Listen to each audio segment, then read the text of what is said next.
UP TET की इस कक्षा में आप सभी संस्कृतानुरागियों का हार्दिक स्वागत और अभिनंदन करता हूं। आइए आज हम सब शब्द रूप के बारे में पढ़ेंगे। शब्द रूप बहुत ही जरूरी है। आप जानते ही हैं कि यूपी टेट में जो है, न केवल यूपी टेट में बल्कि टीजीटी हो व पीजीटी हो या एमपी टेट हो, कोई भी टेट हो, जहां जहां संस्कृत है अर्थात संस्कृत विषय को लेकर यदि पढ़ रहे हैं तो वो शब्द रूप को आपको याद करना बहुत ही जरूरी है। और आप शब्द रूप सरल रूप से पढ़ेंगे आज, ठीक है। तो आइए सबसे पहले हम लोग शब्द रूप से प्रारंभ करेंगे, ठीक है। ये देखिए शब्द रूप। अब ये देखिए शब्द रूप कहने का अर्थ है इसमें शब्दों का ही खेल होगा। इसमें जो खेल होगा केवल शब्द ही शब्द का, अर्थात शब्द को यदि आप देखा जाए तो मान लीजिए संज्ञा, क्या समझेंगे आप? संज्ञा। नाम चाहे राम हो व श्याम हो, सीता, गीता, मोहन आदि, ठीक है। संज्ञा में आप ये ले लीजिए राम या मोहन व सीता, ठीक है। ये जो है संज्ञाएं हैं। क्या है? संज्ञाएं, नाम, ठीक है। तो आपको जो है इनका उच्चारण, चाहे राम है व मोहन है या सीता है, आपको इनको तीनों रूपों में, पुल्लिंग में, स्त्रीलिंग में और नपुंसक लिंग में, तीनों लिंगों में इनका रूप जानना है। क्योंकि तीनों लिंगों में और सातों विभक्तियों में जानना बहुत ही जरूरी है। तो सबसे पहले आप ये जानिए कि 7 विभक्तियां होती है। कितने? 7। प्रथमा, द्वितीया, तृतीया, चतुर्थी, पंचमी, षष्ठी और सप्तमी। इन्हीं 7 विभक्तियों में जो है शब्द रूप चलता है और तीनों वचनों में, एक वचन, द्विवचन, बहुवचन, ठीक है। तो मान लीजिए यदि पहले हम राम शब्द रूप, राम शब्द को लेते हैं, है ना, ये राम। अब राम जो शब्द है इसमें आप देखिए म में अ छिपा हुआ है, म में अ छिपा हुआ है तो पूरा हो गया राम। क्या हो गया? राम। राम कहने का अर्थ अर्थात अकारांत है। ये राम जो है, ये राम शब्द कैसा है तो आप कहेंगे अकारांत है। ये देखिए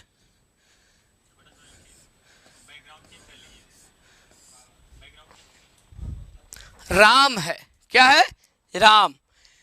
आप कमेंट्स बॉक्स में आप जो है कमेंट्स करेंगे, यदि आपको साफ दिखाई दे तो हाँ और नहीं तो नहीं। फिर हम बैकग्राउंड जो है यहां से चेंज कर देंगे, ठीक है। बैकग्राउंड चेंज कर देंगे ताकि आपको साफ दिखे, है ना। अब आपको दिखता होगा। तो ये देखिए अकारांत राम शब्द है। इसी तरह श्याम, मोहन, ठीक है। तो पहले हम लोग अकारांत शब्द देखेंगे, फिर इकारांत देखेंगे, फिर उकारांत देखेंगे और फिर ऋकारांत देखेंगे, ठीक है। तो पहले हम राम शब्द का रूप को देखेंगे 7 विभक्तियों में और तीनों वचनों में। क्योंकि आप यदि 7 विभक्तियों में और तीनों वचनों में इसका प्रयोग करते हैं तब आपको इसका लाभ मिलेगा। तभी आप ये बता सकते हैं कि रामयो जो है या षष्ठी द्विवचन का है या सप्तमी द्विवचन का। ऐसे निर्धारण तभी करेंगे जब आप इनको 7 विभक्तियों में जानेंगे, ठीक है। तो सबसे पहले प्रथमा से लेके सप्तमी तक आप विभक्ति का नाम लिखें, ठीक है। जैसे प्रथमा, फिर द्वितीया, तृतीया, चतुर्थी, पंचमी, षष्ठी और अंतिम जो है वह आपका सप्तमी विभक्ति है। कौन सा? तो सप्तमी। और ये संबोधन है, संबोधन भी होता है, ठीक है। और 3 वचन, एक वचन, द्विवचन, बहुवचन, ठीक है। सबसे पहले हम एक वचन लिखेंगे। क्या लिखेंगे? एक वचन।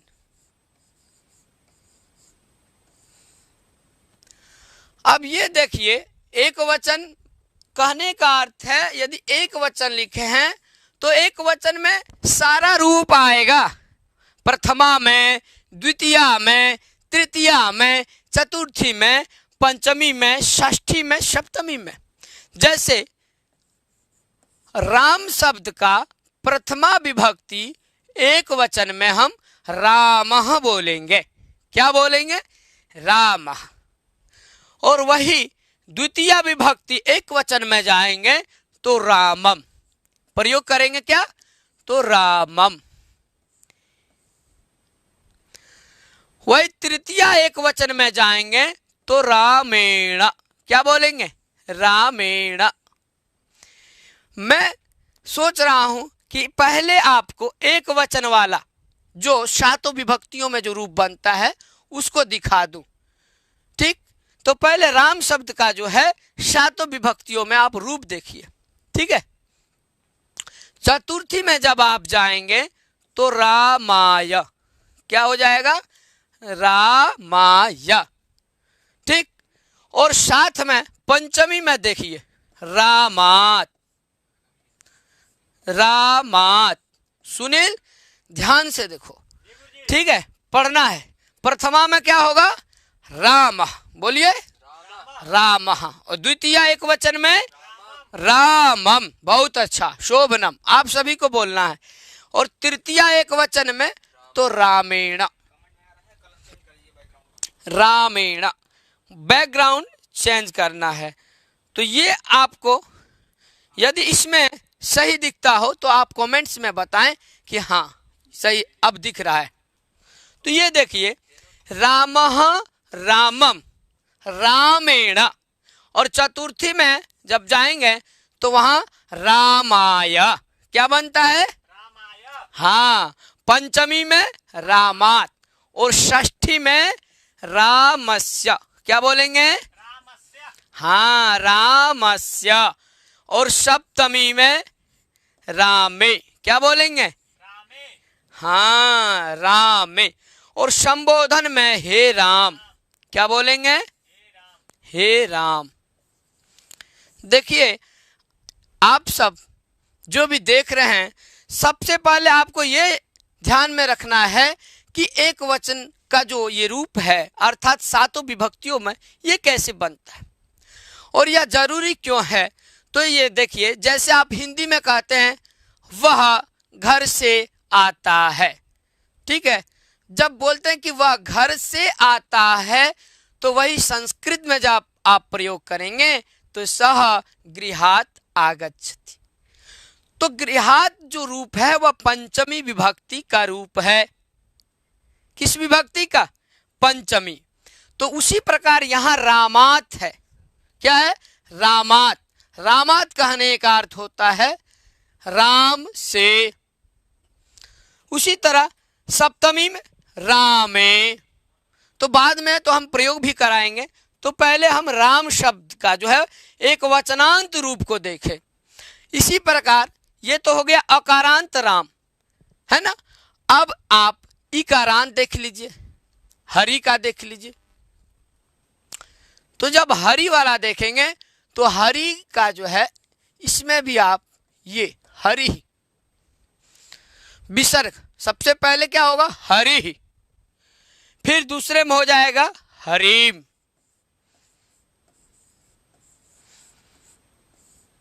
तो प्रथमा विभक्ति द्वितीया विभक्ति एक वचन में अंतर क्या है ये देखिए।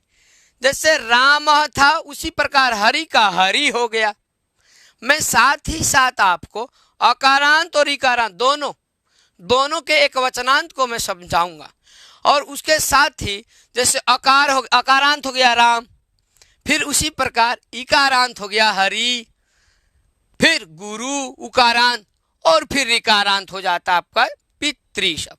ठीक, तो जैसे राम वैसे हरि। फिर देखिए यहाँ रामम तो हरि हरिम, यहां भी मकार है। और आप देखिए हरिम, इसमें भी देखिए मकार है। हरि हो गया हरिम हो गया। वही तृतीया एक वचन में देखिए रामेण, यहां पे जो है इकारांत जब आप शब्द रूप को याद करेंगे तो थोड़ा ध्यान देना पड़ेगा। क्या, यदि यहाँ हरिम है तो तृतीया एक वचन में हरि तो होता ही है, बस अंतिम जो वर्ण है ये अणा हो जाएगा। क्या हो जाएगा? अणा। तो वहां हो जाएगा हरिणा। क्या हो जाएगा? हरिणा। ठीक है। और चतुर्थी में जब जाएंगे आप तो वहां आपको ये देखिए हरए। आपको मैं पहले ये बताना चाहता हूं कि आप अंतर समझिए। प्रायः सभी लोगों को शब्द रूप याद करने में बहुत ही कठिनाई महसूस होता है। क्यों? क्योंकि अकारांत एक राम शब्द को तो याद कर लेता है, किंतु जैसे ही वह इकारांत में प्रवेश करता है, वह उकारांत शब्द को जानना चाहता है, तो उसको बहुत ही कठिनाई महसूस होता है। तो आप पहले अंतर देखिए, पहले आप अपना बुद्धि से ये प्रयोग करिए, देखिए जो अंतर क्या है। तो आप अंतर ये देखेंगे कि राम शब्द रूप का जो है प्रथमा विभक्ति एक वचन में क्या बन गया? रामः। उसी तरह हरि का हरि ही। अंतर क्या है? राम में यहाँ विसर्ग, हरि में वहां विसर्ग बराबर है। अब द्वितीया में देखिए जैसे रामम वैसे ही हरिम। क्या हो गया यहाँ? हरिम। तो यहां भी मकार वहां भी मकार। तो ये प्रथमा विभक्ति एक वचन और द्वितीया विभक्ति एक वचन दोनों का समान है। अब जब आप तृतीया में प्रवेश करते हैं तो ये देखिए रामेण, और यहां हो जाता है हरिणा। सूत्रों का खेल होता है। व्याकरण ये दो शब्द है, शब्द रूप ये निर्माण होता है व्याकरण दृष्टि से सूत्र आदि द्वारा। तो आपको सरल पद्धति से समझना है, ठीक, ताकि आपको कम समय में जल्दी समझ में आए। ठीक, तो ये आप याद रखें कि यहाँ हरिणा हो जाएगा। तृतीया में क्या होगा? हरिणा। और राम शब्द के तृतीया विभक्ति एक वचन में रामेणा। यही तो आता है, वहां पूछता है, लिखा हुआ रहता है कि राम शब्द के तृतीया एक वचन में क्या होगा। कभी इकारांत शब्द को ले लेगा, बोलेगा हरि शब्द का तृतीया विभक्ति एक वचन में क्या होगा। उसी प्रकार चतुर्थी विभक्ति में जब आप प्रवेश करेंगे तो यहां देखिए लिखा है रामाय। रामः रामम रामेण रामाय। ठीक, और यहां हो जाएगा हरि हरिम हरिणा हरये। चतुर्थी एक वचन में हरये। ठीक है। अब आइए पंचमी में। पंचमी में हरि शब्द का हरे हो जाएगा। क्या हो जाएगा? हरे। ये देखिए हरे। पंचमी विभक्ति एक वचन में हरे होता है। क्या होता है? हरे होता है। और षष्ठी विभक्ति एक वचन में इसमें भी हरे हो जाएगा। राम शब्द रूप के पंचमी और षष्ठी में रामात रामस्य यह होता है, ये ध्यान दीजिए। किंतु वही जब आप इकारांत शब्द को याद करेंगे तो वहां हरे हरे ये दो होगा। और वही जब सप्तमी में आप जाएंगे तो सप्तमी में हरि शब्द का जो है हरऊ हो जाएगा। क्या हो जाएगा? जो री में रम है, जो हर्स्व इकार है, उसी इकार को औकार हो जाएगा। क्या हो जाएगा? औकार। किस विभक्ति में? तो आप बोलेंगे सप्तमी विभक्ति में। किस वचन में? तो आप कहेंगे एक वचन में। सप्तमी विभक्ति एक वचन में हरो बनता है। क्या बनता है? हरो। और अक्सर जो है इकारांत उकारांत आदि शब्दों का जो है प्रयोग और प्रश्न में आ ही जाता है कि कवि शब्द के सप्तमी विभक्ति एक वचन का रूप बताइए। तो आप तुरंत बोलें कवो, बोलेगा मुनि का मुनो। ठीक है, तो ये जानना बहुत ही जरूरी है। तो इकारांत में जो है हरि के ऋकार जो हरस्व इकार है उसी को तो यहाँ औ हो गया, औ है ना, तो आप हरो बोलेंगे। अब आइए संबोधन में, जैसे राम शब्द है अकारांत शब्द है तो हे राम हो गया। क्या हो गया? हे राम। तो हरि का हरे हो जाएगा। क्या हो जाएगा? हरे। हे हरे, हे हरे। और यदि आपको ऐसे याद नहीं होता है तो हरे राम हरे कृष्ण तो सब कोई जानता है। हरे राम हरे, तो हरे जो शब्द है ये संबोधन का है। ठीक है ना, संबोधन एक वचन में हरे, हे हरे। और राम का हे राम, हरि का हे हरे। लेकिन यहां आप अंतर देखिएगा, कारण जानिए कि क्या है बात। राम में देखिए ये राम में आकार है, मकार मौ के अंत में अ है, तो राम का तो जस का तस हो गया हे राम। किंतु वही हरि शब्द के संबोधन एक वचन में बनता है हे हरे। क्या बनता है? हे हरे बनता है। अर्थात हरि के जो इकार है इस इकार के स्थान में क्या हो जाएगा? एकार हो जाएगा। तो इकार के स्थान में जब एकार होगा तो हरे बन जाएगा। क्या बन जाएगा? हरे बन जाएगा। ठीक, इसी प्रकार जैसे हरि शब्द आप इकारांत देख रहे हैं उसी तरह उकारांत एक शब्द लीजिए, गुरु ले लीजिए। उकारांत में गुरु शब्द लीजिए। तो जैसे हरि शब्द के प्रथमा विभक्ति एक वचन में हरि हुआ ना, उसी तरह गुरु होगा। क्या हो जाएगा? हाँ, गुरु होगा। ठीक, ये विसर्ग हो जाएगा। सबसे पहले एक वचन में आप बोलेंगे गुरु। जैसे हरिम वैसे ही आप लिखिए वहां गुरुम। क्या लिखेंगे? गुरुम। जैसे हरिम हुआ वैसे ही गुरुम हो जाएगा। जैसे यहां मकार हो गया वैसे रू के बाद क्या आ जाएगा? मकार हो जाएगा। ठीक है, हलंत युक्त। अब आइए जैसे हरिणा वैसे गुरुणा। जैसे हरिणा वैसे क्या हो जाएगा? हाँ, गुरुणा हो जाएगा। ठीक, अब आप कहेंगे कि यहाँ मूर्धन्य नकार क्यों हुआ? तो आप ये समझिए कि रकार और मूर्धन्य शकार के बाद कभी भी यदि दंत नकार आता है तो एक सूत्र है अटकुपवांग नुमुव्यवाएपी। उस सूत्र के द्वारा जो है वह यह कहता है कि रकार और शकार के बाद यदि अट प्रत्याहार का कोई वर्ण बीच में आता है, व्यवधान होता है, तो व्यवधान होने के बाद भी ठीक है उस नकार के स्थान पे नकार हो जाएगा। क्या हो जाएगा? हाँ, तो इसलिए यहाँ हरिणा हो गया, गुरुणा हो गया, तृतीया विभक्ति एक वचन में। जैसे आप देखिए रामेण, यहाँ भी नकार है। मन में प्रश्न चलता है कि रामेण न नहीं, दंत न तो नहीं है, तो यहाँ जो ये णकार है ये णकार आप ये समझिए कि रकार के बाद, किसके बाद? हाँ, रकार के बाद या मूर्धन्य शकार, उसके बाद यदि नकार आए, क्या आ जाए? हाँ, तो उस नकार के स्थान में क्या हो जाएगा? णकार हो जाएगा, मूर्धन्य न। ठीक, हाँ, क्योंकि आप ये समझिए बीच में कभी कभी व्यवधान होता है। अटकुपवांग व्यवायपी एक सूत्र है, अट प्रत्याहार व कवर्ग या पवर्ग। तो रामेण में देखिए मकार है ना, तो मकार पवर्ग में आता है ना, प फ ब भ म, और अट प्रत्याहार में आ भी आता है। आप लोग पढ़े होंगे कितने सूत्र है? माहेश्वर सूत्र। तो आप बोलेंगे चतुर्दश। चतुर्दश 14 माहेश्वर सूत्राणि संति। ठीक है, चतुर्दश माहेश्वर सूत्राणि संति।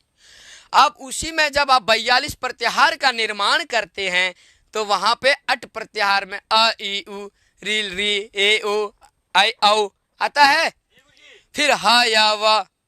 तो रामायण में देखिए यहां जो है र है फिर आ है, अट प्रत्याहार में आ गया।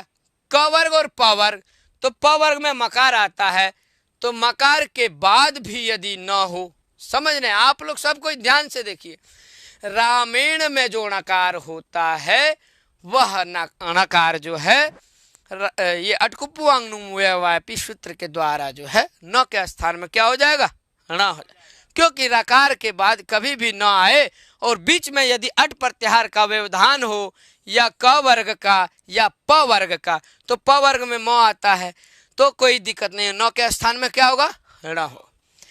अब आइए गुरु शब्द को देखिए, जैसे तृतीया विभक्ति हरिणा हुआ हरि शब्द का, वैसे यहाँ गुरुणा होगा। जैसे हरे हो गया वैसे आप गुरवे करिए, क्या करेंगे, गुरवे। उसी तरह आइए पंचमी में देखिए, जैसे हरे वैसे गुरो। ठीक है, मैं आपको ये एक वचनांत पहले बता रहा हूं सातों विभक्तियों में। उसका कारण यह है कि आप यहीं तुरंत समझ लीजिए, ये डिस्कस कर लीजिए अपने आप में, ये कर लीजिए कि परिवर्तन कहाँ कहाँ होता है। जो शब्द रूप जो आपको याद करने में जो कठिनाई होती है उसका कारण क्या है, तो परिवर्तन हो जाता है। एक जैसा यदि हर जगह रहे, ठीक है, अकारांत में आकारांत में इकारांत, तब तो कोई दिक्कत ही नहीं, लेकिन वहां क्या होता है, परिवर्तन होता है। जैसे राम शब्द रूप का तृतीया एक वचन में रामेण, किंतु वही हरि शब्द का वहां हरिणा बन जाता है। गुरु शब्द का गुरुणा हो जाएगा, साधु का साधुना हो जाएगा। चतुर्थी में देखिए, राम शब्द के चतुर्थी में रामाय बनता है, किंतु वही हरि शब्द का हरे और गुरु शब्द का गुरवे क्या हो जाएगा। उसी तरह राम शब्द के पंचमी एक वचन में रामात होता है, क्या होता है, किंतु जब आप हरि शब्द का है ना उच्चारण करेंगे, हरि शब्द का रूप चलाएंगे, तो यहाँ देखिए हरे हो जाएगा, गुरु शब्द का गुरो हो जाएगा। षष्ठी में भी वही होगा, गुरो। ठीक है, 2 बार गुरो गुरो होगा। तो यहाँ देखिए, आपको ये देख के बड़ा आसान लगता होगा, अरे ये तो सरल है, जैसे हरिणा वैसे गुरुणा, जैसे हरे वैसे गुरवे, जैसे हरे वैसे गुरो। फिर देखिए यहाँ षष्ठी में भी हरे, तो गुरु का भी षष्ठी में हरे, सामान मिल रहा है आपको, तो अब तुरंत याद हो जाएगा। अब आइए ये सप्तमी विभक्ति एक वचन में गुरु शब्द के, जैसे हरि का हो गया हरो, वैसे गुरु का क्या हो जाएगा, गुरऊ क्या हो जाएगा। और जैसे हे हरे बोलते हैं ना, उसी तरह हे गुरु बोल दीजिए। री के है ना हरि में जो हर्स्व इकार है उसको आप ए कर दिए तो हरे बन गया। उसी प्रकार गुरु में जो हर्स्व उकार है उसको आप क्या करेंगे, ओकार कर देंगे, तो क्या हो जाएगा, हे गुरु क्या हो जाएगा, हाँ हे गुरु। तो संबोधन भी आपको याद हो गया, हरि का हे हरे, गुरु का हे गुरु, हरे गुरु। ठीक है, तो यहाँ आप राम शब्द रूप देख रहे हैं, प्रथमा विभक्ति एक वचन में रामः, द्वितीया में रामम, इस प्रकार सातों विभक्ति में। इसी तरह हरि का देख लिए, इसी तरह आप गुरु का देख लिए, और एक आप ऋकारांत देखिए। आप क्या क्या पढ़ लिए, अकारांत देख लिए, इकारांत भी देख लिए और उकारांत भी समझ गए। अब आइए ऋकारांत। तो ऋकारांत जो शब्द है पितृ शब्द है, आपको मैं यहाँ लिख के बताता हूँ ताकि आप समझ जाए मूल शब्द क्या है। पितृ क्या है, जोर से बोलिए, पितृ। त्रि री आ रहा है ना, तो ऋकारांत शब्द है, और जब इसका रूप चलाएंगे तो प्रथमा विभक्ति एक वचन में पिता बनेगा, क्या बनेगा, हाँ। आपसे पूछा जाए पिता ये कहाँ का रूप है, तो आप कहेंगे प्रथमा विभक्ति एक वचन। अब इसके जब आप सातों विभक्तियों में रूप देखेंगे तो इसमें भी आपको अंतर मिलेगा, इसमें भी आपको क्या मिलेगा, अंतर मिलेगा। थोड़ा साफ करके लिखूं ताकि देखने वालों को अच्छा लगे। ठीक है।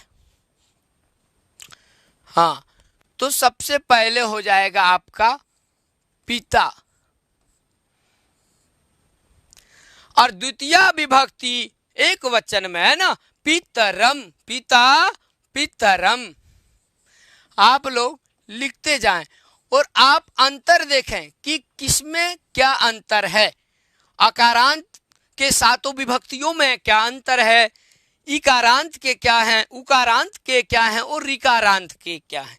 तो पितृ शब्द है ऋकारांत, तो पितृ शब्द का प्रथमा विभक्ति एक वचन में पिता और वही द्वितीय एक वचन में पितरम। और जब आप तृतीया में जाएंगे तो पित्रा हो जाएगा। क्या हो जाएगा? पित्रा। ठीक, पितृ है, पित्रा कर दीजिए तृतीया एक में। और जब चतुर्थी में आप प्रवेश करेंगे तो वहां पित्रे, ये देखिए पित्रे, ठीक है। और वही जब आप पंचमी में जाएंगे, तृतीया हो गया पित्रा, चतुर्थी क्या हुआ? पित्रे, और पंचमी में जब जाएंगे तो पितु होगा। क्या होगा? हाँ, जैसे गुरु होता वैसे नहीं होगा, ये ध्यान देना है। पंचमी और षष्ठी को आपको ध्यान देना है। तो पंचमी में पितुहु और षष्ठी में भी क्या बन जाएगा? पितुहु, दो बार। ऋकारांत शब्द को आप यहीं देख ले, भेद करें, पहले भेद करना सीख जाएं। तो पितुहु पितु हो गया, और वही जब आप सप्तमी में जाएंगे तो पितरी, क्या हो जाएगा? पितरी बन जाएगा। और संबोधन में हे पिता, क्या बोलेंगे? हे पिता, यहां हे पिता। अब हम लोग इसका रूप चलाएंगे और एक बार बोलेंगे, ठीक। तो पहले हम लोग सातों विभक्तियों में एक वचनांत रूप देखेंगे। एक वचन में क्या होता है, तो बोलिए रामः, रामम, रामेण, रामाय, रामात्, रामस्य, रामे, हे राम। अब आइए इकारांत का एक बार उच्चारण कर लें। हरि, हरिम, हरिणा, हरे, हरे, हरे, हरो, हे हरे। अब गुरु शब्द देखिए, उकारांत, गुरु, क्या बोल रहा है? गुरुम, गुरुणा, गुरवे, गुरोहो, गुरोहो, गुरौ, हे गुरु। तो हरि और गुरु आपको समान लगता होगा, ठीक। और जब पितृ, ऋकारांत पितृ शब्द को देखेंगे तो उसमें पहले एक वचन प्रथमा विभक्ति को देखिए तो पिता, क्या बोलेंगे? पितरम, पित्रा, पित्रे, पितुहु, पितुहु, पितरी, हे पिता। तो आप एक काम करिए, पहले एक वचन वाले रूप को याद कर लीजिए। जैसे मैं बोलूंगा आप लोग देखिए ध्यान से। रामः, रामम, रामेण, रामाय, रामात्, रामस्य, रामे, हे राम। ठीक, आप याद करिए, चाहे आप सरल सामान्य रूप में बोल के याद करें, चाहे आप गा कर करें। रामः रामम, रामेण, रामाय, रामात्, रामस्य, रामे, राम। गा के भी आप याद कर सकते हैं। रामः रामम, रामेण, रामाय, रामात्, रामस्य, रामे, राम। अब यदि आप हरि शब्द को देखेंगे, हरि, हरिम, हरिणा, हरे, हरे, हरे, हरो, हे हरे। ये तो सामान्य हुआ, याद नहीं हो रहा है, गाइए, गा के याद करिए, मिल के आप सब लोग बोलें। तो हरि शब्द रूप जो है हम लोग प्रथमा से सप्तमी विभक्ति और संबोधन तक गा के याद करेंगे, ठीक। तो आप लोग भी मेरे साथ गाएं, ठीक है। हरि, हरिम, हरिणा, हरे, हरि हरिम हरिणा हरे, हरे हरे हरो। उसी तरह आप गुरु शब्द देखिए, गुरु गुरुम गुरुणा गुरवे, गुरु गुरुम गुरुणा गुरवे, गुरु गुरु हे गुरु। फिर से देखिए, गुरु गुरुम गुरुणा गुरवे, गुरु गुरु गुरु हे गुरु। तो जैसे हरे हरे वैसे ही होता है गुरु हो गुरु हो, ठीक है। उसी प्रकार जो है गुरु गुरु जैसे हो गया वैसे ही, ठीक है, जैसे गुरु हो गया वैसे ही हरो होता है। तो गुरु, और देखिए हरि शब्द की सप्तमी विभक्ति एक वचन में क्या हो गया आपका हरो। उसी तरह गुरु शब्द का सप्तमी विभक्ति एक वचन में गुरु बन जाएगा। अब आइए पितृ शब्द, पितृ शब्द को देखिए, पिता पितरम, बोलिए सब कोई साथ में, पिता पितरम पित्रा पित्रे। मधुर आवाज में प्रेम से गाइए, पिता पितरम पित्रा पित्रे, पितुः पितुः पितरी, हे पिता। तो कितना सरल है, पिता पितरम पित्रा पित्रे, पितुः पितुः हे पिता। देखिए पितुः पितु दो बार और लास्ट में पितरी बोलना है, पितरी हे पिता, पिता पितरम पित्रा पित्रे, पितुः पितुः पितरी हे पिता। तो इस प्रकार आप देखें कि जो ये सातों विभक्तियों में जो रूप चल रहा है एक वचनांत, तो इसमें क्या भेद है आपको मालूम हो गया होगा, ठीक है। अब हमें एक वचन से काम चलने वाला नहीं है, केवल एक वचन से काम चलने वाला नहीं है। क्या इसमें दिख नहीं रहा? कमेंट्स में आया कि दिख नहीं रहा। अच्छा, तो इसको चेंज कर देंगे, यहां से ये परिवर्तन हो जाएगा। अब आप लोग कमेंट्स में ये बताएं, जितने भी दर्शक हैं, क्या आपको सही दिख रहा है क्या नहीं। यदि आपको सही दिखे फिर हम आगे चलेंगे। अब आगे चलते हैं, ये तो हम देख लिए। अब ये देखिए राम शब्द रूप, और राम शब्द रूप को हम तीनों वचनों में बोलेंगे, ठीक है, क्योंकि एक वचन से काम चलने वाला नहीं है। यदि एक वचन से काम चल जाता तो फिर परीक्षा में जो है ये नहीं आता कि राम शब्द के सप्तमी विभक्ति एक वचन में क्या होता है या बहुवचन में क्या होता है, हरि शब्द के षष्ठी द्विवचन में क्या आता है। तो इसीलिए ये आपको याद करना सातों विभक्तियों में जरूरी है। तो आइए एक बार आप देखिए राम शब्द रूप के सातों विभक्ति।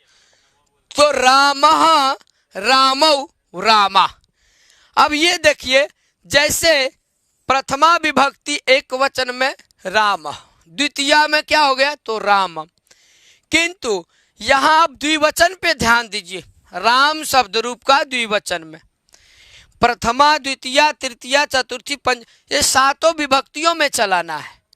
तो ये तो आप समझ गए कि रामः रामम रामेण रामाय रामात रामस्य रामे राम, रामः रामम रामेण रामाय रामात रामस्य रामे राम।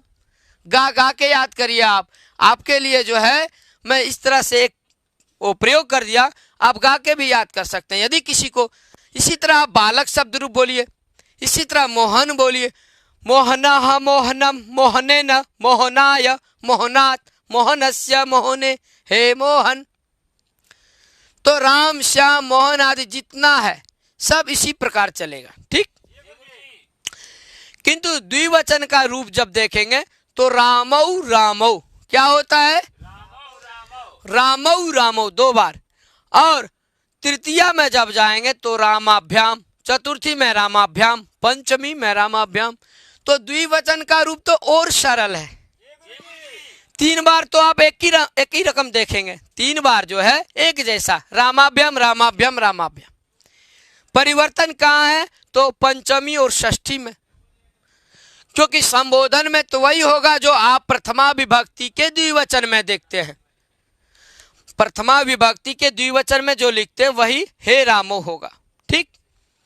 और बहुवचन में अब जब जाएं तो बहुवचन में देखिए रामः रामाः, एक वचन में रामः और बहुवचन में रामाः, द्वितीय बहुवचन में रामान, तृतीया में रामैः। ये देखिए यहां पे आपको ये डबल ऐकार है, ये ध्यान देना है।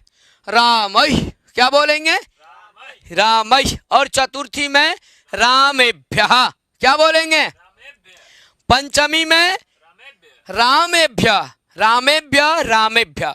और जब षष्ठी बहुवचन में जाएंगे तो रामाणाम क्या बोलेंगे? सप्तमी में रामेषु और संबोधन में हे रामा। जैसे प्रथमा बहुवचन वैसे संबोधन का बहुवचन, ठीक। लेकिन आपको ये याद करना है, क्या करना है? याद करना है, क्योंकि बहुत सारे राम जाते हैं। जब आप वाक्य बनाना चाहेंगे तो वहां रामाः गच्छन्ति क्या बोलेंगे? बालकाः गच्छन्ति। तो जब आप बहुवचन याद किए रहेंगे कि बालक शब्द का तृतीय बालक शब्द का प्रथमा बहुवचन में क्या होगा, द्वितीय बहुवचन में क्या होगा, जब आपको याद रहेगा तभी आप वाक्य में उसका प्रयोग कर सकेंगे, ठीक है। तो जैसे रामौ रामो आप देख लिए 2 बार, रामाभ्याम रामाभ्याम, ये तो सरल है। रामयो रामयो, फिर हे राम। तो आइए एक बार हम लोग सामान्य रूप से पढ़ें, ठीक। रामः रामौ रामा, रामम रामौ रामान, रामेण रामाभ्याम रामैः, रामाय रामाभ्याम रामेभ्यः, रामात् रामाभ्याम रामेभ्यः, रामस्य रामयोः रामाणाम। और सप्तमी में आप देखेंगे रामे रामयोः रामे, ठीक। अब चलते हम हरि शब्द रूप देखें। संबोधन का तो वही हे राम, हे रामो, हे रामा, ठीक है। अब देखिए हरि शब्द को लिखना है, ठीक है। तो ये देखिए पूरा पहले एक वचनांत देख लिए, अब द्विवचनांत में हरि हरि दीर्घ इकार होगा। प्रथमा विभक्ति एक वचन में ह्रस्व इकार, किंतु द्वितीय विभक्ति द्विवचन में प्रथमा द्विवचन में क्या हो जाएगा? दीर्घ इकार। परिवर्तन क्या हो रहा है वो देखिए, यहाँ पे ह्रस्व इकार था और विसर्ग था, किंतु यहाँ दीर्घ इकार हो जाएगा हरि। उसी तरह द्वितीय विभक्ति, ठीक है, एक वचन में आप द्विवचन में यहाँ भी दीर्घ इकार हरि हरि। अब यहाँ हरिभ्याम लिखना है, क्या लिखना है? हरिभ्याम, ये हरिभ्याम। तो हरिभ्याम हरिभ्याम हरिभ्याम ये जो रूप चलेगा 3 बार चलेगा, मतलब तृतीया, चतुर्थी और पंचमी, ये 3 बार हो जाएगा हरिभ्याम। फिर क्या बोलेंगे? हरिभ्याम, ठीक है। तो तृतीया में भी, चतुर्थी में भी और पंचमी में भी।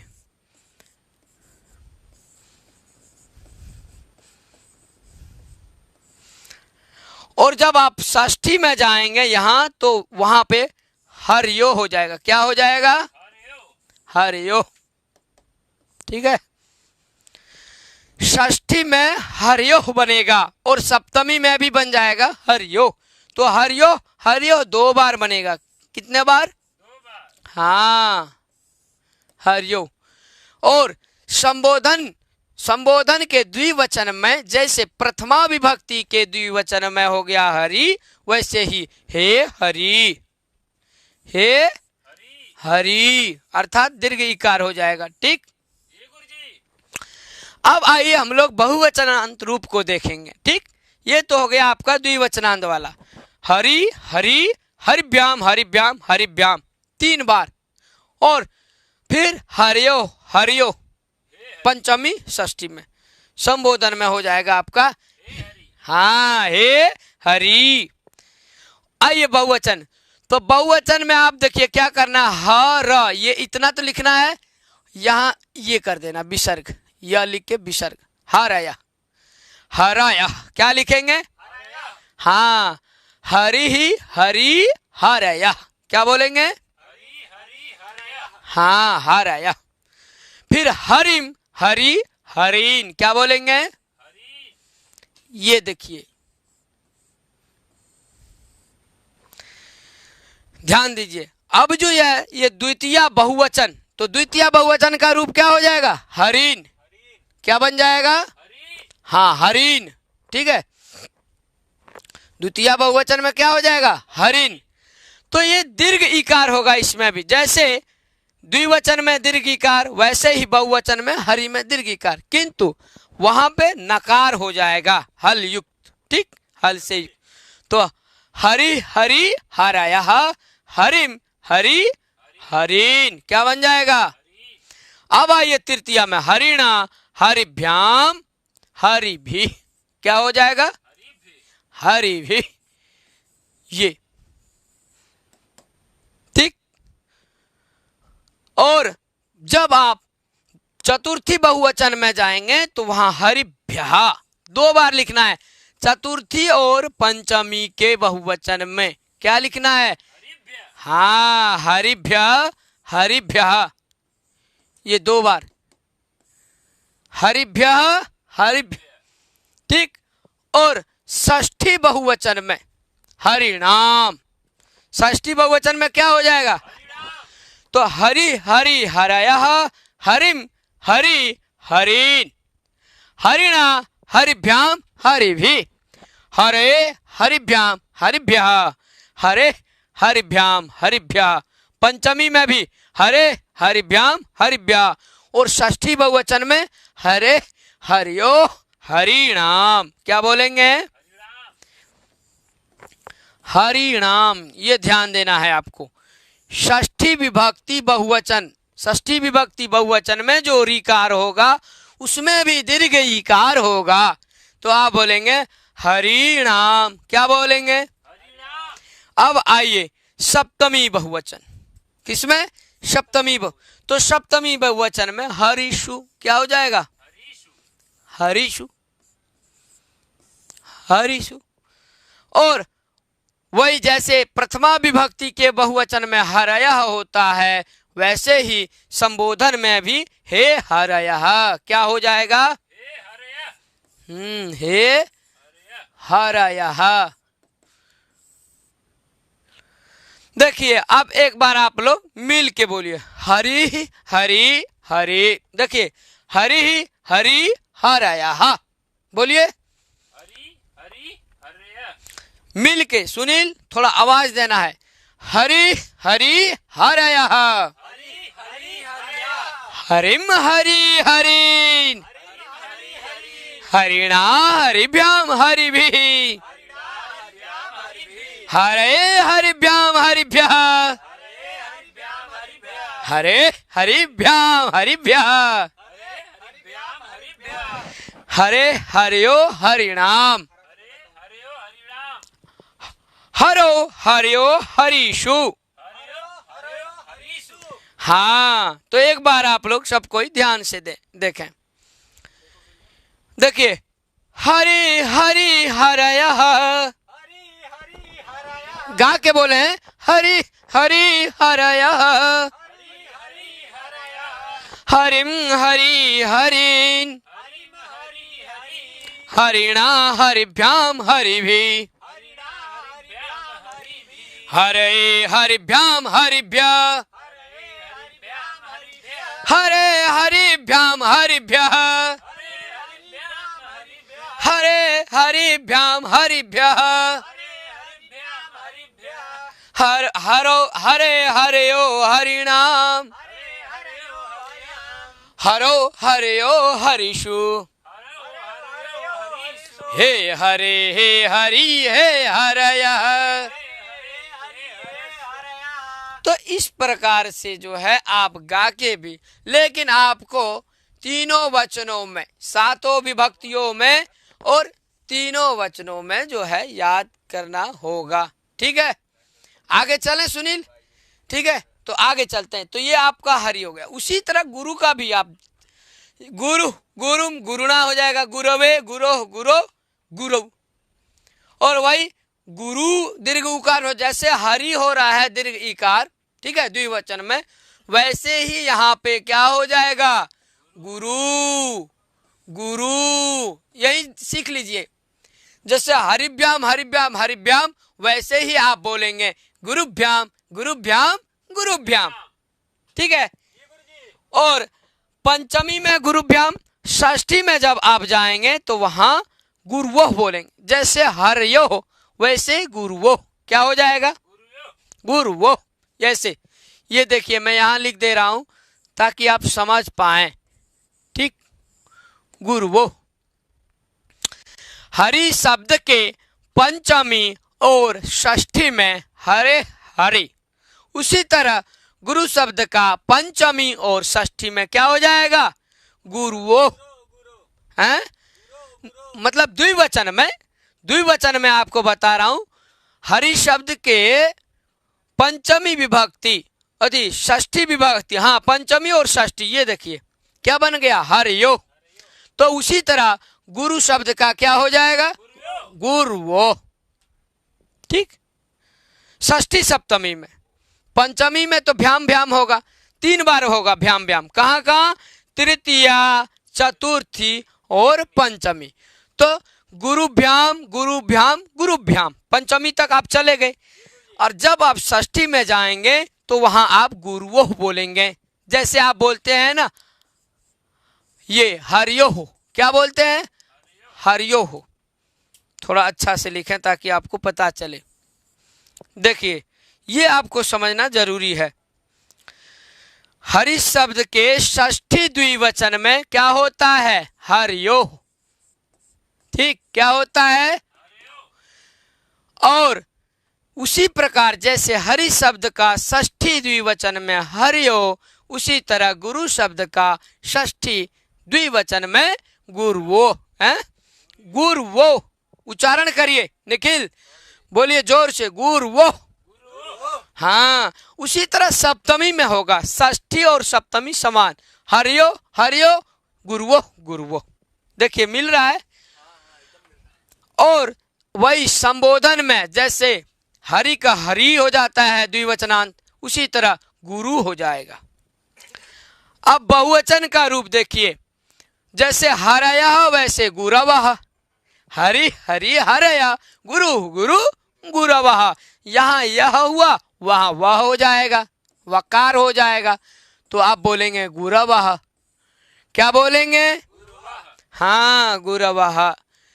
और द्वितीय बहुवचन में गुरून क्या हो जाएगा, हाँ गुरून हो जाएगा। जैसे हरिन वैसे गुरून।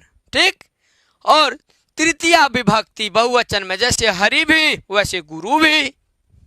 तो यहां भी आप ऐसे गुरु भी गुरु भी।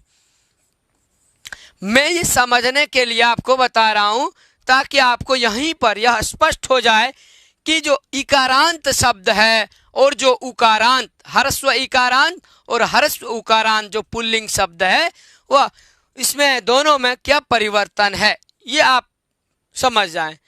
तो द्वितीया देख लिए, तृतीया देख लिए। अब चतुर्थी बहुवचन देखिए, जैसे हरिभ्य वैसे गुरुभ्य। ये देखिए गुरुभ्य क्या हो जाएगा, गुरुभ्यः।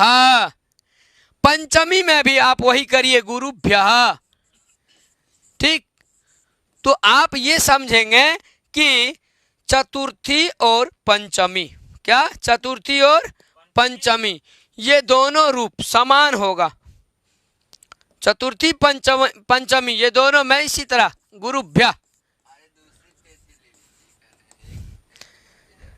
हाँ, तो दूसरे पेज में भी हम यदि चलें तो जो है आपको ये बताते हैं। ये देखिए, जैसे आप हरयः लिखते हैं, ये देखिए हरयः, ठीक, जैसे आप हरयः लिखते हैं वैसे ही आप जो है यहां गुरवः लिखेंगे। ये जो है बहुवचन का रूप है। जैसे आप लिखते हैं हरिभिः, क्या लिखते हैं? हरिभिः। तृतीया बहुवचन में क्या लिखते हैं? हरिभिः। उसी तरह गुरु शब्द का आप तृतीया बहुवचन में क्या लिखेंगे? गुरुभिः। क्या बोलेंगे? गुरुभिः। उसी तरह जैसे आप हरि शब्द का चतुर्थी बहुवचन में हरिभ्यः क्या लिखते हैं? वैसे ही यहां भी आप लिखेंगे गुरुभ्यः। क्या लिखेंगे? हाँ, ये आप क्लियर करिए ताकि आपको ये दिमाग में बैठ जाए, आपके मस्तिष्क में, कि समान है। जैसे हरि भी वैसे गुरु भी, जैसे हरिभ्य वैसे गुरुभ्य। उसी तरह पंचमी में भी आप लिखते हैं हरिभ्य, लिखते हैं क्या नहीं? तो जैसे हरिभ्य होता है वैसे ही हो जाएगा गुरुभ्यः। ये हो गया स्पष्ट।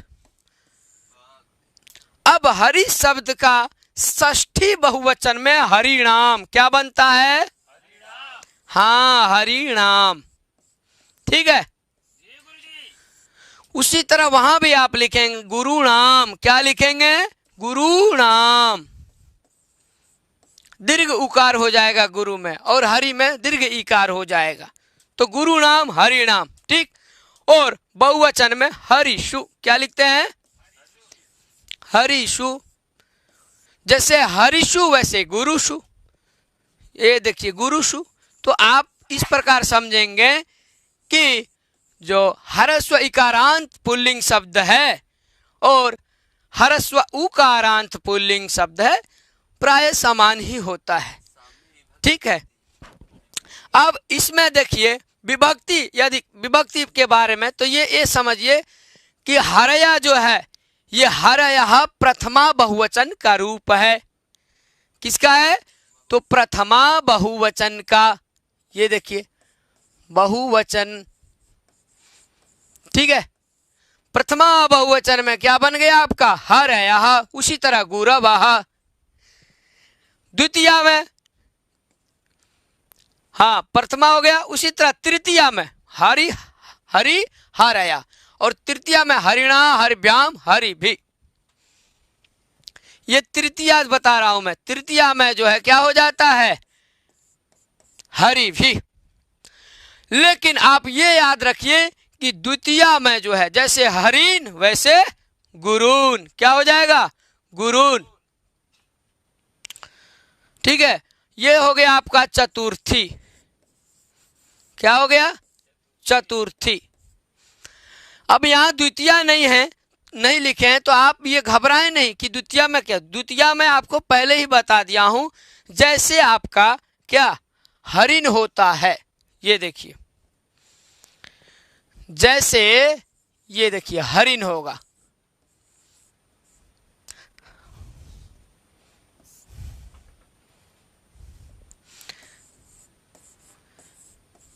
ये हरिन। जैसे द्वितीया बहुवचन में, ये देखिए ये हो गया आपका द्वितीया, ठीक। जैसे हरिन वैसे ही हो जाएगा आपका क्या? गुरून। हरिन की तरह, जैसे हरिन वैसे गुरून। उसके बाद हरि भी गुरु भी, ठीक है। हरि भी गुरु भी, हरिभ्य गुरुभ्य चतुर्थी में, ठीक है। और पंचमी में देखिए उसी तरफ हरिभ्य। पंचमी में क्या हो जाएगा? हरिभ्य गुरुभ्य। षष्ठी में वैसे ही समझ जाए आप, हरिणाम गुरुणाम। सप्तमी में हरिषु, ठीक है, उधर भी गुरुषु। ये हो गया क्लियर। अब आइए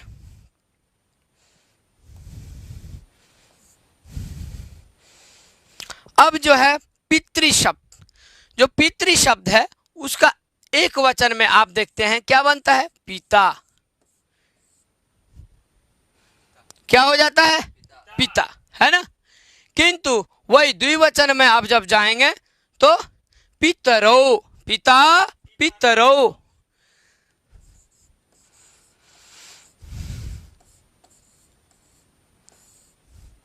और वही बहुवचन में जब आप प्रयोग करेंगे तो वहां हो जाएगा पितरः। इसका जो है थोड़ा भिन्न चलेगा, जैसे हरि हरि हरया वैसे नहीं होगा, यहाँ पिता पितरो पितरः ये रूप होगा। ठीक है, तो ये समझिए आप कि ये प्रथमा विभक्ति का रूप है, एक वचन द्विवचन बहुवचन। ठीक है, उसी तरह जब आप द्वितीया में जाएंगे, ठीक, तो हाँ तो पिता हो गया, किंतु वही जैसे द्वितीया में जाएंगे तो वहां पितरम क्या हो जाएगा, हाँ पितरम। पिता पितरो पितरः, पितरम पितरो पितरिन।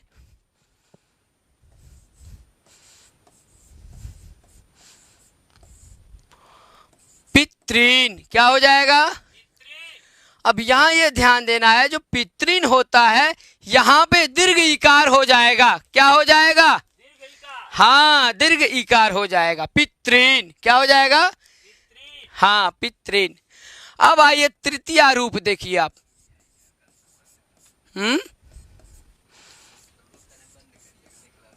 पित्रा, पितृभ्याम, पितृभ्याम। जो पितृभ्याम है ये तृतीया चतुर्थी और पंचमी। ठीक, पितृभ्याम पितृभि। चतुर्थी में क्या हो जाएगा, पित्रे, चतुर्थी विभक्ति एक वचन में पित्रे। फिर वही पितृभ्याम,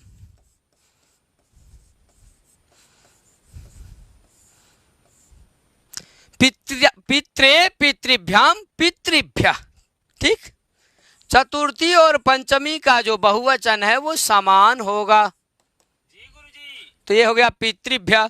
अब आइए ये पंचमी में, ये पंचमी में पितुः, पंचमी और षष्ठी दोनों में होता है पितुः। पितुः पितृभ्याम पितृभ्य।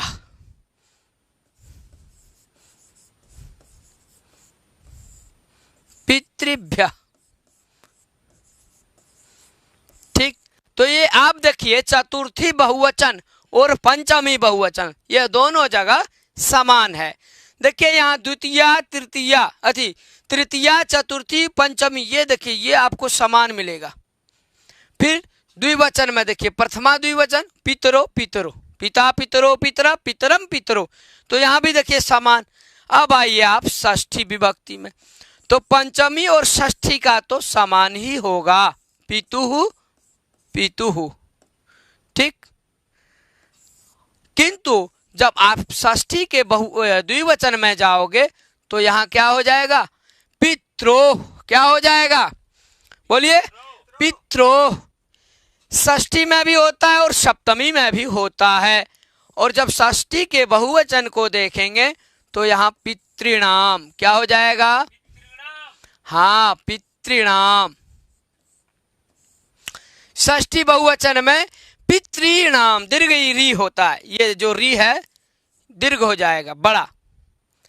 ठीक है, और सप्तमी में बन जाएगा आपका पितरी। क्या हो जाएगा, पितरी पितरी। फिर पित्रोः, और वही बहुवचन में आप जब जाएं तो पितृषु। क्या लिखेंगे, पितृषु। ये संबोधन में हे पिता, संबोधन में क्या होगा, हाँ हे पिता। और बाकी जो ऊपर आप देखे थे प्रथमा विभक्ति द्विवचन में पितरो, वैसे ही हे पिता हे पितरौ। क्या बोलेंगे, हाँ, हे पितरौ। और बहुवचन में हे पितरः। बहुवचन में क्या बोलना है?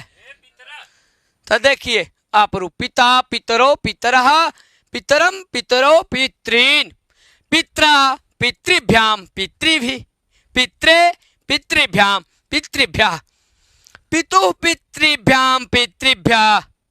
ठीक है।